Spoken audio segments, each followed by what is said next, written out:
आपने नोटिस किया होगा कि आम भारतीय उतना इनोवेटिव नहीं है जितना इनोवेटिव एक आम अमेरिकन या आम यूरोपियन है। ऐसा क्या है कि आम भारतीय इनोवेटिव नहीं है, लेकिन उन्हीं में से कुछ भारतीय अमेरिका में जाकर सिलिकॉन वैली के सारे टेक जायंट्स को लीड कर रहे हैं। चाहे वो माइक्रोसॉफ्ट हो, आईबीएम हो, गूगल हो, एडोबी हो। तो ऐसा क्या है कि इतनी बड़ी कंपनीज के सीईओ भारतीय हो सकते हैं, लेकिन आम भारतीय जो है वो इतना क्रिएटिव नहीं होता है।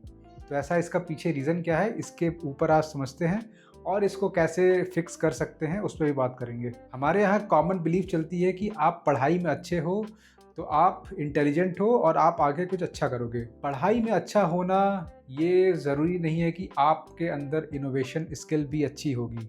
पढ़ाई में अच्छे होने का मतलब यहाँ पे भारतीय स्कूलों में ये है कि आपको जितना टेक्स्ट बुक में लिखाया गया है उतना आपने सही सही आंसर दे दिया, वैसे का वैसा दे दिया, तो आपको इंटेलिजेंट समझा जाता है। हालांकि ये कोई इंटेलिजेंस का कोई मैट्रिक नहीं है।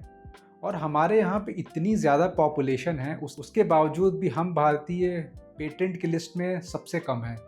वही पेटेंट की लिस्ट अगर कोई भारतीय बाहर जाके, जैसे सिंगापुर जैसी कंट्रीज़ में जाके पेटेंट फाइल कर सकता है, लेकिन वही भारतीय अपने देश में रहते हुए इतने पेटेंट फाइल कर ही नहीं पाता है। यहाँ तक कि भारत की बड़ी बड़ी कंपनियां भी उतनी पेटेंट नहीं फाइल करती हैं जितनी कि बाहर की कंपनियां कर पाती हैं। तो इसका सबसे बड़ा रीज़न यही है कि यहाँ का इन्वायरमेंट, और ये इन्वायरमेंट आपका बचपन से लेके टीनेजर से लेके बड़े तक, आपको एडल्ट तक आपको ये चलता ही रहता है। सो बचपन से ही बच्चे की कंडीशनिंग ऐसी हो जाती है कि वो इनोवेशन के मामले में उतना सोच भी नहीं पाता है कि इसको मैं अलग तरीके से भी कर सकता हूँ। तो ये इन्वायरमेंट कैसे आपके इनोवेशन पे फ़र्क डालता है, तो इसको समझने के लिए सबसे पहले हमें भारत के एजुकेशन सिस्टम से होके जाना पड़ेगा। क्योंकि एक बच्चे का जो माइंड शेप होता है वो एजुकेशन के थ्रू ही होता है, स्कूलिंग के थ्रू होता है। और एजुकेशन सिस्टम में सबसे पहला जो गलत चीज़ इंट्रोड्यूस की जाती है वो है रिवॉर्ड सिस्टम। अगर बच्चे ने कोई चीज़ सही बता दी तो उसको इनाम दिया जाता है, कोई गिफ्ट दिया जाएगा या अप्रिसिएशन मिलता है। लेकिन अगर किसी बच्चे ने उसी चीज़ को कुछ अलग तरीके से बता दिया, कुछ अलग जो कि सही नहीं था लेकिन अलग था, तो सही वाले को प्राइज़ मिलता था और अलग वाले को प्राइज़ नहीं मिलता था। उल्टा उसको डांट मिलती थी कि ऐसे करना चाहिए तुमको। तो ये इतनी बार रिपीट हो जाता है कि वो बच्चा जिसने कभी अलग किया था उसके मन में भी यही सिग्नल जाता है कि जो सही करता है, जैसा उसको एक्सपेक्टेड रिजल्ट है वैसा ही अगर टीचर को आप दोगे तो ही आप आगे बढ़ पाओगे। और ये बच्चा धीरे धीरे वो सोचना स्टार्ट कर देता है बचपन से ही। ये समझ जाता है कि अलग सोचना कोई फ़ायदे की चीज़ नहीं है, उसके बजाय मुझे सही आंसर देना पड़ेगा, भले मैं अपनी क्रिएटिव स्किल को सप्रेस कर दूँ। हालांकि ये इतना उस समय इंटेलेक्चुअली उसके माइंड में नहीं आता है, लेकिन वो पैटर्न सीख जाता है और इंसान पैटर्न के बेस पे ही ज़्यादा चलता है। और इसमें दूसरा सिस्टम आता है गलती का। हमारे एजुकेशन सिस्टम में गलती की कोई गुंजाइश ही नहीं रहती है। अगर आप किसी समस्या को सुलझा पा रहे हो एक माध्यम से जो कि प्री बिल्ट है, किसी मैथ के सॉल्यूशन को आपको आंसर करना है, उसके कुछ अलग मेथड्स भी हो सकते हैं, लेकिन आपने उसी मेथड में सॉल्व किया तो आपको अप्रिशिएट किया जाएगा। और अगर आपने उसी मेथड को वही आंसर ला दिया लेकिन अलग तरीके से, तो आपको शर्म और डर दिखा करके आपके भीतर का इनोवेशन मार दिया जाता है। तो जब इनोवेशन को आपकी गलती बता के आपको डरा दिया जाता है तो आपके भीतर जो इनोवेशन का जो कीड़ा है वो मर सा जाता है। आप फिर क्रिएटिव करने के बारे में सोचना बंद कर देते हो, क्योंकि आपने इतनी बार ये देख ली है कि हर बार जो सही कर रहा है उसको ज़्यादा प्रेफरेंस मिलती है, भले मैं चाहे अलग करके दिखा दूँ। और अलग करने में हमेशा गलती की संभावना तो रहेगी रहेगी। इसीलिए उसको क्रिएशन बोलते हैं कि आपने कुछ नया बिल्ड किया है, जो एग्जिस्टिंग है उससे तो अलग होगा ही होगा। और जो वो सही को मान के देख रहा है तो उसको ये चीज़ गलत लगेगी, क्योंकि उसे पता है कि ये उसकी बिलीफ है और यही सही होना चाहिए। उसके लिए ये चीज़ गलत होना बहुत ही स्वाभाविक है, क्योंकि उसने ये चीज़ कभी देखी नहीं है कि अलग तरीके से भी ये किया जा सकता है। इसके लिए वैसा हमारा माइंडसेट ट्रेनिंग नहीं होता है। तो बच्चे जैसे बड़े होते हैं वो भी टीचर बनते हैं, वो भी पेरेंट बनते हैं। तो जैसे जैसे उनकी परवरिश हुई है तो वैसे वैसे वो भी अपने बच्चों या छोटे बच्चों को वैसे ही ट्रेन करते हैं जैसे वो खुद ट्रेन हुए हैं। और इसमें तीसरा एक रीज़न है इकोनॉमिक इंस्टेबिलिटी। अगर आपकी कि बहुत सारी आबादी में आर्थिक सुरक्षा ही नहीं है। उनको ये नहीं पता है कि जब बच्चा बड़ा हो जाएगा तो उसका आर्थिक सहारा क्या रहने वाला है। तो वो कोई नया पाथ लेने से पहले वो देखते हैं कि प्री बिल्ट कोई पाथ है क्या, जैसे कि प्री बिल्ट पाथ नौकरी, सरकारी नौकरी, इंजीनियरिंग, मेडिकल और साइंस। सो ये सब पाथ आपको पता है कि इसमें स्टेबिलिटी तो है, भले इसमें इनोवेशन नहीं है, लेकिन बच्चे को फोर्स किया जाता है कि आप इसी डायरेक्शन में जाओ।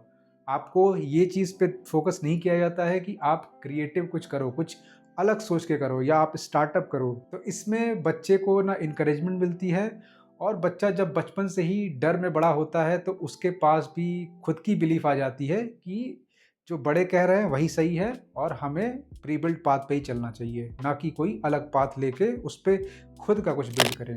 और इसी में जब भारतीय बाहर जाते हैं तो उन पे कोई इतना आर्थिक दबाव नहीं होता है अगर वहाँ पे कुछ समय बिता देते हैं तो। और वहाँ पे इसीलिए इनकरेज किया जाता है भारतीयों को कि आप कुछ अलग सोचो। वहाँ पे आर्थिक दबाव उतना नहीं रहता है कि आपको हर कुछ काम के लिए अंडर पेड होते हो आप, ऐसा वहाँ पे सिस्टम नहीं रहता है। आपने अगर मेहनत की है तो आपको वेल पेड वहाँ पे मिलती है आपकी पगार। सो वहाँ पे आर्थिक समस्या उतनी नहीं है, तो इसलिए भारतीय वहाँ जा कर के कुछ अलग और इनोवेटिव कर पाते हैं, और इसलिए भारतीय वहाँ पे सक्सेसफुल हैं। आपने सुना होगा कि अमेरिका में भारतीय मूल के जो लोग हैं वो सबसे ज़्यादा कमाते हैं। बाकी अदर कंट्रीज से जो वहाँ गए हुए हैं इमिग्रेंट्स, उनके कंपैरिजन में इंडियंस बहुत ज़्यादा कमाते हैं। एक आम बांग्लादेशी या एक आम इंडोनेशियंस और एक आम भारतीय, इन तीनों में आप कंपेयर करोगे तो भारतीय की इनकम वहाँ पे ज़्यादा कमाने की श्रेणी में गिनी जाती है। तो इसका मतलब ये नहीं कि भारतीयों में क्रिएटिव सोचने की कैपेबिलिटी कम है। इसका मतलब ये है जिस सिस्टम में बड़े हुए हैं उसमें ना क्वेश्चन करना वैलिड माना जाता है, उसमें डर में आपको रहना सिखाया जाता है। तो फिर अगर आप डर में रहते हो, आप क्वेश्चन नहीं कर पाते हो, तो आपके अंदर क्रिएटिवनेस आएगी कैसे? सो इसलिए एक आम भारतीय क्रिएटिव नहीं हो पाता है। तो अगर ऐसा सिस्टम बहुत सालों तक चलता आया है तो एक पीढ़ी जो क्रिएटिव नहीं थी वो दूसरी पीढ़ी को भी वैसे ही ट्रेन करेगी कि वो भी क्रिएटिव ना रहे, और वही पीढ़ी तीसरी को करेगी। तो ये सिलसिला चलता आता है, और इस सिलसिले को धीरे धीरे करके अगली जनरेशन थोड़ी सी तोड़ रही है। जैसे कि जो जेनजीज हैं वो कम से कम क्वेश्चन करना स्टार्ट कर रहे हैं अपने पेरेंट्स से या स्कूल टीचर से, लेकिन अभी भी वो इतने एफिशिएंट नहीं हैं। लेकिन उनके बाद की जो अल्फ़ा बीटा जनरेशन्स रहेगी वो थोड़ी इनोवेटिव रहेगी कंपेयर टू प्रीवियस जनरेशन, क्योंकि वो क्वेश्चन कर रहे हैं और उनमें डर थोड़ा कम है। और जब डर हटता है और क्वेश्चनिंग बढ़ती है तो इनोवेशन अपने आप बढ़ता जाएगा। और इसीलिए आपने देखा होगा कि एआई की रेस में भारतीय सबसे पीछे हैं। हालांकि एआई की बड़ी बड़ी कंपनियों को लीड भी भारतीय कर रहे हैं, कुछ भारतीय चुनिंदा, लेकिन भारतीय जो बड़े बड़े बिजनेसमैन हैं, जो बिलियनियर्स हैं भारत में ही, वो तक एआई में घुस नहीं पा रहे हैं, क्योंकि उनके अंदर इनोवेशन की इतनी कमी है कि उनको लग रहा है कि जो प्री बिल्ट पाथ है कि सामान लो सामान बेचो, बिजनेस माइंडसेट है, ना कि क्रिएटिव माइंडसेट। अगर आप किसी रिसोर्स को ले करके थोड़े महंगे दाम पे बेच पा रहे हो तो ये बिजनेस माइंडसेट है, नॉट अ क्रिएटिव माइंडसेट। और यही भारतीयों में अभी के लिए कमी है। और जबकि हमारी अभी की जो आबादी है सबसे यूथ सबसे ज़्यादा भारत में ही है इस समय, और तब भी इतनी आबादी होने के बावजूद भी हमारे अंदर वो क्रिएटिवनेस नहीं है कि हम कुछ नया बिल्ड कर सके, या फिर कुछ ऐसा नया जिसके बारे में अभी भारत के अलावा कोई और ना सोच रहा हो। तो हम लोग इनोवेशन में इसीलिए पीछे हैं क्योंकि हमारा सिस्टम ही ऐसा है।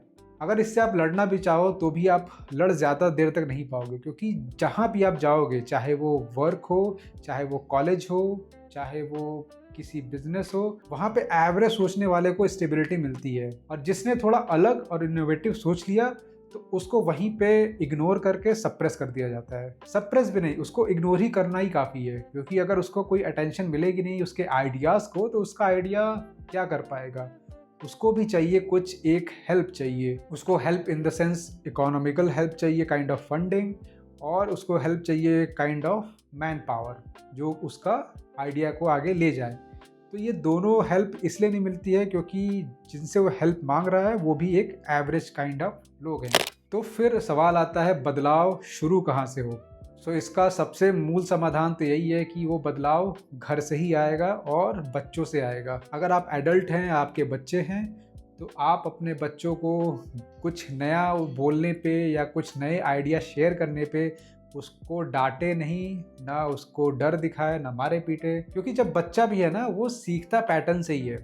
उसने ये देखा होता है कि अगर मैंने ये चीज़ बोली है और मेरे माँ बाप को ये चीज़ बुरी लगी है और मुझे उससे कुछ नुकसान हुआ है, मतलब पीटना पाटना या डर दिखाना, तो वो बच्चा वो दोबारा वो चीज़ नहीं करता है। क्योंकि इंसान ऐसे ही सीखता है, वो एक्सपीरियंस के थ्रू वो आगे वो चीज़ अपने अंदर रीड करता रहता है, उसकी एक मेमोरी बना लेता है कि मैंने ये पिछली बार ऐसा किया था तो मुझे इसका एक हार्श रिजल्ट मिला था, तो अगली बार से मुझे ये नहीं करना है। तो इसलिए बच्चे को इनोवेटिव या कुछ गलतियां करने पे उसको मारे पीटे या कोई किसी काइंड ऑफ वायलेंस ना करें। बच्चा अगर डरेगा नहीं तो ही वो इनोवेटिव हो पाएगा। और अभी आप तो ये डरना बंद कर दो कि अगर ऐसा ही रहा तो बच्चा आगे करेगा क्या। बच्चा आगे बहुत कुछ अच्छा कर लेगा अगर उसके माइंड में फियर नहीं रहेगा तो। क्योंकि जब आपके अंदर फियर रहता है तो वैसे भी आपका माइंड कुछ क्रिएटिव सोच भी नहीं पाता है। तो अगर आप वर्क प्लेस में हो तो वहाँ पे कोई क्वेश्चन पूछता है तो उसको आप इंसल्ट ना ट्रीट करके एक तरह से इनपुट की तरह ट्रीट करो। क्योंकि वर्क प्लेस पे भी कुछ लोग होते हैं जो अपना आइडिया शेयर कर सकते हैं जो थोड़ा अलग होगा, और वो वही आइडिया आपके वर्क प्लेस को और आपके करियर को कुछ अलग डायरेक्शन दे सकता है। क्योंकि सबके दिमाग में आइडियाज़ अलग अलग हो सकते हैं, लेकिन वो आइडिया शेयर इसलिए नहीं कर पाते हैं क्योंकि उन्हें पता है कि उस आइडिया को पिछली बार नहीं सुना गया था तो इस बार भी नहीं सुना जाएगा। आप अपने वर्क प्लेस में इनकरेज कर सकते हो अपने नीचे वालों को, जो आपके अंडर रिपोर्टें हैं, उनको आप बोल सकते हो कि आप कुछ नया नया आइडिया शेयर करो। आप उनसे इनपुट मांग सकते हो, कुछ नए नए आइडियाज़ मांग सकते हो और देखो कि वो क्या आइडिया दे पाते हो। और उनको ये इंडिकेशन देना बंद करिए कि आपकी आइडियाज़ अगर गलत हुए तो आपको उसका कुछ हार्मफुल इम्पैक्ट मिलेगा। तो आपको इनकरेज करना है कि कुछ नए नए आइडियाज़ उनसे आप ले सकें। तो ऐसे आप वर्क प्लेस को भी चेंज करोगे। और ये चीज़ सबसे ज़्यादा अपने ऊपर अप्लाई होती है। जो सबसे बड़ा एक्शन आपको लेना है वो अपने ऊपर लेना है। आपके दिमाग में कोई आइडिया आए तो आप उस आइडिया को ये मत सोच के इग्नोर कर दो कि अरे इससे तो कुछ होगा नहीं, बस एक आइडिया था, और आप उससे थोड़ा सा डर भी रहे हो, तो आपको खुद से क्वेश्चन पूछना पड़ेगा, ये आइडिया मैं डर के कारण छोड़ रहा हूँ या वाकई इसमें कुछ ऐसा नहीं है जो इसके ऊपर मैं काम कर सकूँ।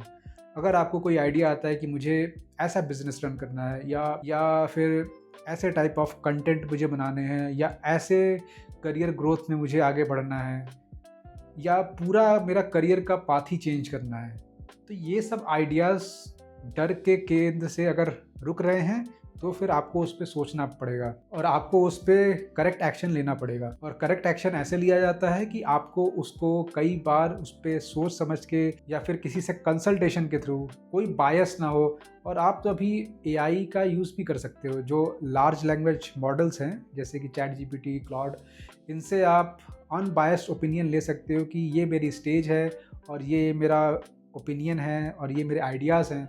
सो क्या मैं इस आइडिया को अपनी करंट स्टेट के हिसाब से क्या मैं उसको इम्प्लीमेंट कर सकता हूँ, तो आपको वो डिस्क्रिप्टिव आंसर मिल जाएगा। और उसके बाद भी आप वहीं तक सीमित ना रहो, फिर आप खुद भी सोचो कि आपने तो एक जस्ट आइडिया मिला है वहाँ से, तो आप उसको छोटे छोटे स्टेप्स में कैसे एग्जीक्यूट कर सकते हो। और ऐसे ही आप आगे बढ़ते हो और अपना जो भीतर का जो पहले से आपको डर मिला हुआ है वो भी कम होता है और आप इनोवेटिव होते जाते हो, क्योंकि आपने उस आइडिया को डर की वजह से सप्रेस नहीं किया, आपने उसको एक्सप्रेस किया with the few steps, few actionable steps. यही एक स्टेप है कि आप अपने अंदर इनोवेशन को आप नेक्स्ट लेवल पर छोटे छोटे स्टेप्स में आगे ले जा सकते हो। तो भारतीय इनोवेटिव नहीं है, ये सच नहीं है। भारतीय बहुत इनोवेटिव हैं। अगर उनको सही इन्वायरमेंट मिले और सही एजुकेशन सिस्टम में उनको ग्रोथ का चांस मिले तो वो बहुत इनोवेटिव हो सकते हैं। और अगर उनके पीछे डर और सप्रेशन किसी वजह से ना आए तो वो आके और अच्छा इनोवेशन कर सकते हैं। वो आगे साइंस को आगे ले जा सकते हैं, वो एक अच्छी कंपनी लीड कर सकते हैं, वो कुछ नया बिल्ड कर सकते हैं। तो इनोवेशन के लिए इन्वायरमेंट का सही होना ज़रूरी है और वो इन्वायरमेंट आपसे शुरू होता है। आप चाहे जिस भी एज ग्रुप के हो, आपको खुद से शुरुआत करनी है। मैंने आपको 3 एरिया बताया जहाँ पे आप एक्शन ले सकते हो, और उसमें जो तीसरा था वो खुद पे था। तो अगर आपको पहला दूसरा आप पे अप्लाई नहीं होता तो तीसरा आप खुद पे वो चीज़ स्टार्ट कर सकते हो, उस पे काम करना। और कोई आइडिया हमें बहुत बड़ा या बहुत दूर का इसलिए लगता है क्योंकि हमने उसके ऊपर कोई काम नहीं किया होता है। तो आप उससे डरे ना कि वो इतना दूर है, उसको मैं कर कैसे पाऊँगा। आपको ये सोचना है कि मैं अभी, आज, कल, परसों या अगले हफ्ते तक क्या कर सकता हूँ। बस इतना ही करना है। इतना करना आपको आगे के लिए मूव कर सकता है और आपको थोड़ा बहुत अपने एक्शन से इनोवेशन की ओर ले जा सकता है। अगर आपका कोई इससे रिलेटेड कोई ऑब्जर्वेशन या कोई क्वेश्चन हो सो प्लीज़ कमेंट। तब तक के लिए मिलते हैं नेक्स्ट वीडियो में।